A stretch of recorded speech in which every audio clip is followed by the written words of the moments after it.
बचा नहीं, और इसके नियम कानून से विचार करिएगा कोई बचा नहीं। संविधान क्या हमारे लिए नहीं कहा, गलत हम करेंगे तो हमारे लिए भी है संविधान। अगर हम किसी को बुरा कहेंगे या किसी की बुराई करेंगे या अभद्र भाषा का प्रयोग करेंगे, अगर संविधान देखा जाए तो सबके लिए भी बराबर है। अगर बाबा साहब ने कहा कि अगर एक 302 की धारा एक भिखारी पर लग सकती है तो एक राजा के बेटे पर भी लग सकती है। तो विचार करिएगा। बाबा साहब ने देश की लगाम दे गए, बाबा साहब भी देश की लगाम दे गए। मुश्किल पड़े जो राह आसान कर गए।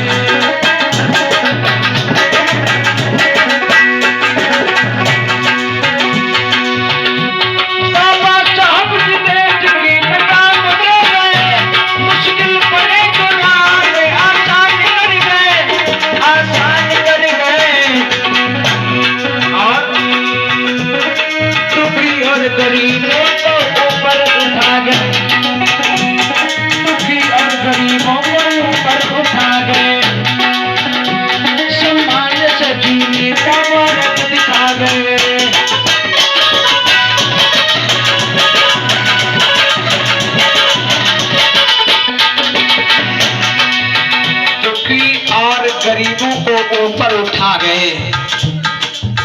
साथियों, जो गरीब आज आप बनकर जी रहे हो ये तुम्हारी देन है, क्योंकि गरीब घर में जन्म लिया ये तुम्हारे बस की बात तो थी नहीं, लेकिन अब गरीब बनकर जी रहे हो ये तुम्हारे बस की बात है। अब गरीबी छाई क्यों है? गरीबी इसलिए छाई है, मेहनत आदमी बहुत करता है। हम लोग कहते कि कर्म करो फल मिलेगा, आज नहीं तो कल मिलेगा। मेहनत करो तो फल मिलेगा, आज नहीं तो कल मिलेगा। लेकिन विचार करिएगा यहाँ की व्यवस्था क्या हो गई। मेहनत आदमी खूब करता है, रिक्शा वाला खूब रिक्शा दिन भर चलाता है, पैरों में शरीर में दर्द तक होने लगता है। शाम का 500 रुपए काम तो बड़ी मेहनत से कर लिया, लेकिन सोचने लगे बड़ी थकावट है तो 300-400 रुपए के नहीं 300 रुपए की तो पौवा खरीद लाए। कहीं आप सिर्फ 500 कमाए और 500 के चक्कर में 250 का पौवा तो हो ही कराए। तो विचार करिएगा, 250 हो गए, 100-150 खट्टे पट्टे आ गए, अब 50 रुपए की बीड़ी पुड़िया हो गई, और 250 आए कुछ दोस्त व्यवहारी हुआ चले गए, 500 हो गए। मेहनत खूब करता है लेकिन पैसा बचाने का कोई तरीका नहीं। सम्मान से जीने का अधिकार दे गए, सम्मान से वो जीने का अधिकार दे गए, अधिकार दे गए। और कोई नियम है देश में ऐसा बचा नहीं, इसके नियम कानून से कोई बचा नहीं।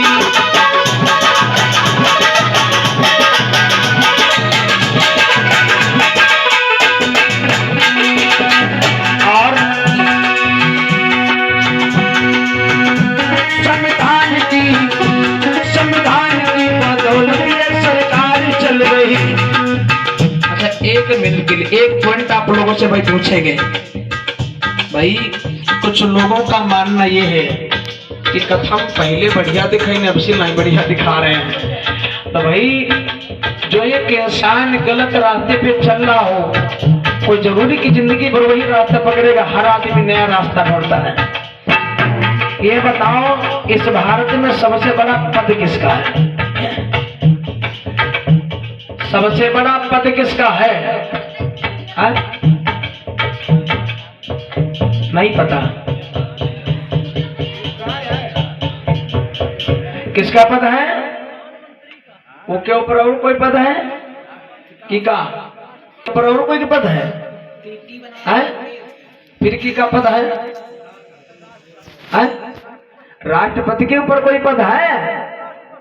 राष्ट्रपति को बनाया किसने? आप बात समझ में आई है? तो पवन भैया ने बताया कि सबसे बड़ा पद एक जनता का होता नहीं होता है। अब आप सोचिएगा कि जिस जनता ने वहां पहुंचा दिया, अब वही ऊपर उड़ रहे हैं, खाने वाले दिखाई नहीं दे रहे हैं। वैसे रोज तुम्हारे यहां मिलेंगे। आज फोन लगाओ, हेलो, आवाज नहीं आ रही हमारे पास, टाइम में बात करने का, फिर बात नहीं करना फोन। अब टाइम नहीं टाइम मिलेगा, इलेक्शन आ गया फिर टाइम मिल गया। विचार करिएगा, राजनीति में लोग क्या करते हैं, वैसे हम लोग पैर छूते हैं। भाई बाबूजी आ गए, विधायक जी आ गए, पहुंचे माला लेकर मारे पहना के उनका सम्मान कर दिया, और इलेक्शन जीत गए, पैर खूब छूते हैं हम। इलेक्शन जैसे आवे वाला वोट है, भाई समय क्या करते हैं, EMI पाए पकड़े घर में पहले घुसी है, घर में घुस के पाए पहले पकड़ेंगे। कहाँ है बुजुर्ग लोग, दादा अम्मा वोट हम ही दियो। हाँ, इस साल हम देखो, पहले आप लोगों ने बड़ी मेहनत किया, हमें विजय बनाया, हम विजय हो गए, और यहो साल हम इतनी मेहनत कर दो कि विजय यहो साल बना दो। तो विचार करिएगा, 1 से 2 महीना तक तुम्हारे आगे हाथ जोड़ेंगे, और जब जीत जाएंगे तो 5 साल हम उनके आगे हाथ जोड़ रहे हैं। परिवर्तन है, विचार करिएगा। संविधान की बदौलत सरकार चल रही, इसलिए इसके नियम कानून से, इसके नियम कानून से जनता भी चल रही। राजा होता था रानी की कोख से, मतलब राजा का बेटा राजा होता था, लेकिन बाबा साहब ने सोचा विचार किया कि राजा का बेटा राजा बनेगा, गरीब का बेटा राजा कभी नहीं बनेगा क्या। बाबा साहब ने सोचा विचार किया कि रानी कैसी तैसी नसबंदी कर दिया कि दोबारा राजा रानी की कोख से नहीं होगा। तो बाबा साहब ने ऐसा इतिहास बना दिया, राजा बना दिया जनता की वोट से। अब तुम जिसे चाहो राजा, उसे चाहो भिखारी बना सकते हो। विचार करिएगा, इसके नियम कानून से जनता भी चल रही। बड़े बड़े देव भगवान आ गए, बड़े बड़े देव और भगवान भी आ गए इसी संविधान के नीचे। अयोध्या का फैसला इसी से हुआ है, नहीं हुआ। अगर हम किसी देवता की, किसी देवी की अगर बुराई करेंगे तो बोलो संविधान कहता कि आप बुराई करो, नहीं कहता है। अगर हम बुराई करेंगे तो हमारे में धारा लगी कौन है, 420 अभद्र भाषा का प्रयोग। विचार करिएगा कि संविधान हमको भी नहीं छोड़ेगा, चाहे आप हो चाहे हम हो। विचार करिएगा,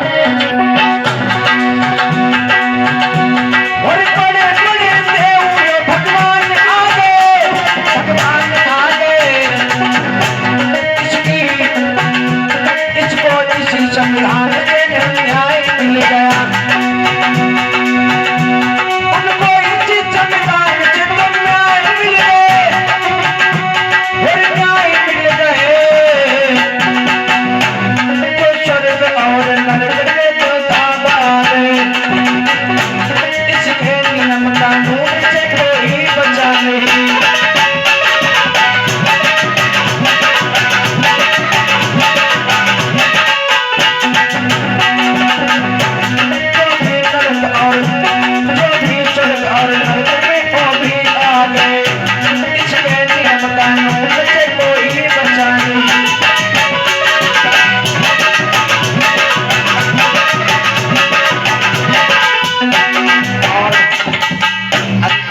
कहना है कि एक बार संविधान की तरफ अपनी नजर मोड़ कर देखिएगा। एक कथावाचक है हेमराज यादव, सुना है क्योंकि एटीएन वाले, वो कहते हैं कि कथा इस्तेमाल कल्याण नहीं होगा, एक बार संविधान भी पढ़ लीजिएगा, विचार करिएगा।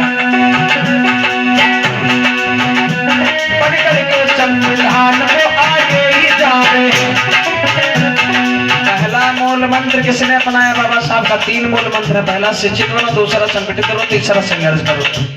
ये पहला मूल मंत्र किसने अपनाया? हकीकत में पहला मूल मंत्र किसी ने अपनाया, वो हमारा ब्राह्मण समाज भाई है। क्योंकि उन्होंने देखा बाबा साहब को छोड़ो, बाबा साहब की बात पकड़ो कि बाबा साहब ने कहा क्या है, तो बाबा साहब को नहीं पूजा, बाबा साहब की बात को मानने का काम किया। तो उनके बच्चे देखो, कोई डॉक्टर, कोई मास्टर है, कोई डीएम है, कोई डीएम है, कोई कलेक्टर, कोई एसपी, कोई दरोगा, कोई डीएसपी है। वो लोग साथियों पढ़ लिख करके अधिकारी बनने के लिए सोच रहे हैं, और सावन के महीने में हमारे समाज के लोग कांवर की बारी में तैयारी के बारे में सोच रहे हैं। तो आप सोचो कि कंधे पर बस्ता ढोने से एक इंसान अधिकारी बनेगा या कांवर ढोने से? आप ही विचार करो। सबको पता है कि कंधे बस्ता ढोने से अधिकारी बनता है। और देखो सरकारों की दशा क्या है, ठेका खोले गए, स्कूल बंद कर दिए गए। उनका पता है या जनता वहां कैसे दी, विचार करिएगा। एक पौवा वाले हैं, मुर्गा वाले हैं, 500 रुपए वाले हैं, इनका इसे ही खरीदा जाता था। विचार करिएगा। संविधान को आगे बढ़ा रहे, नहीं चंडाई वो कुर्सी दिला रहे।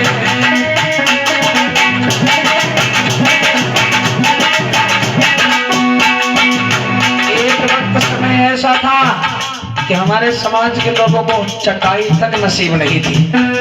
कुर्सी यानी चारपाई के अगर तुमको ऊंचे के लोग बैठते हुए देख लें तो मारे जाते थे। विचार करिएगा, तुम खाले बैठे हुए चारपाई बैठे, लेकिन आज देखेगा B.R. गवई साहब सुप्रीम कोर्ट में जज बने बैठे हैं, उनके ऊपर आज भी पीछा नहीं छोड़ा है, उनके ऊपर जूता फेंकने का काम किया जा रहा। विचार कर देखा साथियों, आज भी वो तुम्हें अच्छी नजर से देखना नहीं चाहते हैं। सोचेगा मिलती नहीं चटाई कुर्सी दिला दे,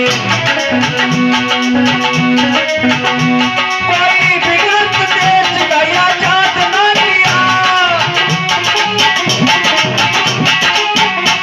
कोई बिगड़त देश गया जात ना लिया, मनवादियों ने देश को बर्बाद कर दिया, मनवादियों ने देश को बर्बाद कर दिया।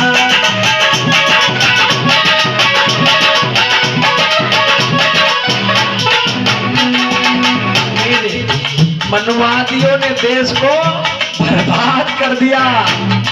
साथियों देखेगा फिर बाबा साहब ने क्या किया अंतिम लाइन में,